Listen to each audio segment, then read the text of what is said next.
A true story, 100% true story. I got asked, what does your company, this is a customer asking me, what does your company stand for? You know, I've never verbalized it. I have always executed it. But I think the best way to do this is by telling a story. Sorry about the rain because I'm driving. I might just pull over and continue the story. But it's very important that I know what the company stands for. What does it stand for? Like, what is a company? Why does it exist? So right around Christmas, New Year's, it's a 4 o'clock on a Friday afternoon, I get a phone call, random customer that did a Google search on me I'm going to pull over, to find out if I sell candles tapered. The tapered ones are the long candles, and I don't. And I said, and I could hear there were two couple, by the way, husband and wife, and the one was like, oh damn. So I'm like, is there any way I can help? He's like, well, we've been searching. We're downtown by your office. I'm on 27th Street, and we really need that. We're going to a party, and we would like to take tapered candles. I didn't say, I'm sorry, I can't help you. I said, hold on a second. I went on the internet, and I did a quick search to find out where they sell tapered candles.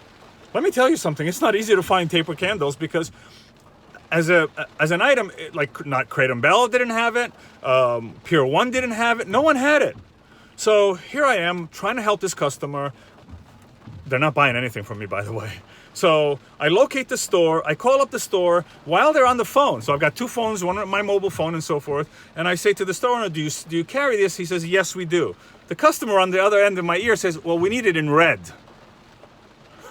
Okay, you need it in red. I asked the store, do you have it in red? What does he tell me? He has 4 pieces left, which is exactly what they want, and that's all they have. So the customer's like, oh, please tell them to hold it. I'm like, okay, I'll do that. And we're gonna go. I gave the address. Never hung up from the store, by the way. I hung up from them. They're rushing to there. I'm thinking to myself, if these guys go there and the 4 candles that they need is sold out, it's a little bit of a problem. So what do? They were $12 a piece. I paid for them. And I put it on hold. Now, mind you, when I hung up the phone on the other end, I had no clue who these customers were. I've never had a call before them. They're not on my way. I don't even know their name, okay? Didn't pay attention. I'm in the office. I paid for it. I said, you know what? They needed it. Fine. Fantastic. What happens? I'm sure they were ecstatic about it. They got their candles. And whatever emotions they got out of this. Super important right there. Whatever emotions they got at the time they were at the store, they got. Because I paid for it. I don't know who they are. I didn't ask for money. They're never going to pay me. I'm never going to see them again. They could have gone on their merry way. Gone, right? So, a couple of days ago, on Tuesday of this week, I get these on my website pings, because every time there's a sale, I have a notice on my phone, ping, ping, ping, it's pings. All of a sudden I hear ping, ping, literally one after the other, pinging, pinging, pinging. I'm like, what's going on? Is somebody talking? Did Oprah find out about me? No, Oprah did not find out about me. So what happens? So this customer that I helped out bought 20 candles to 20 different friends of his or theirs. And I'm reading the notes. You know how you say you can write a note to what to say, like as a message? In the note, one after another one. I would like you to introduce you to this amazing company with amazing customer service. Just enjoy their candles. From love, so-and-so. Okay? They were different. Naturally, not everyone said the same thing. But they took the time. Now, I spent $55. They spent $2,700.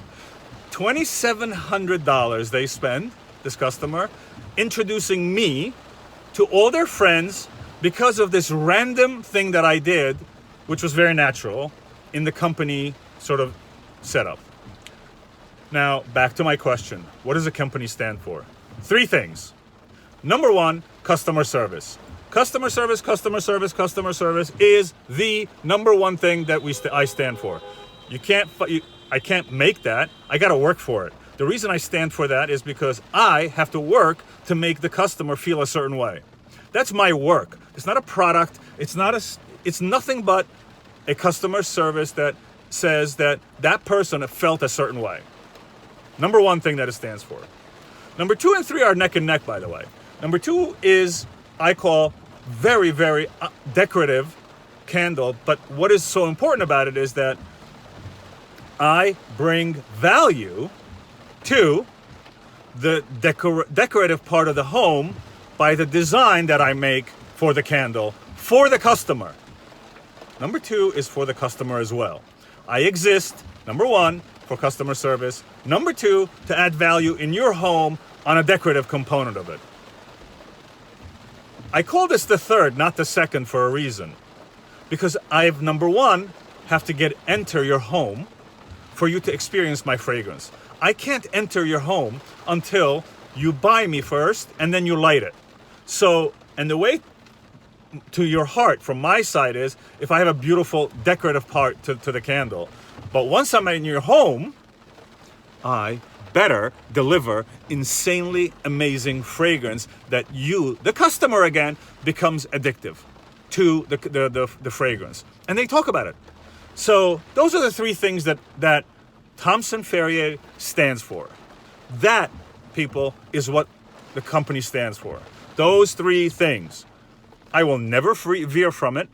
I will always know that if I screw up, I have that as an anchor to go back to, because I always know that if I screw up on a customer service, I'll make it up.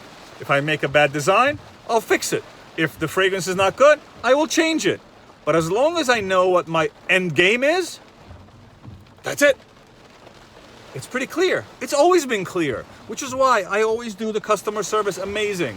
Which is why I decorate the product in a way that I know that if I was you, it's going to add value in your home because it's going to sit there. What does a candle do 24 hours a day? Listen, 9 out of 10 hours of the day, if there were 10 hours in a day, the candle is not lit. So it's got to sit there looking pretty. So that's the second thing. And when you do light it, what does it got to do? It's got to smell great. And that is all I care about. That's it. That's it. That's it. So I started off the conversation with a story. And the reason for that was you have to sort of say, as a company, you got to put out a lot for the customer first. And whatever comes back is up to the customer, not up to me. I've done my part. I've made sure the fragrance is amazing. I've made sure the decorative component is great. And I've made sure that I am, like, to my last breath, I am giving amazing customer service. That's it. Nothing more than that. So we can take that home all day long, say that that's what the brand stands for, because it does. That's the only thing it stands for. It stands for customer service, amazing fragrance, and lastly, super decorative. And that's, a lot of fun is not bad. Learning along the way, exposing things is not bad. So thank you to that customer who bought almost $3,000 worth of candles for one good gesture that cost me $55. There's no better advertising than that when a customer buys all these candles from me with a note to their own friends that says, I would like you to introduce you to a brand. That is what it's all about. I love you guys, all of you, for supporting me, but I gotta go because I'm driving in this rain, but I cannot say enough times that I know exactly what I stand for at all times, no matter what's in front of me. That is my pivot. That is my concrete position, so I can pivot around it and make sure that I land right there at all times. Love you guys.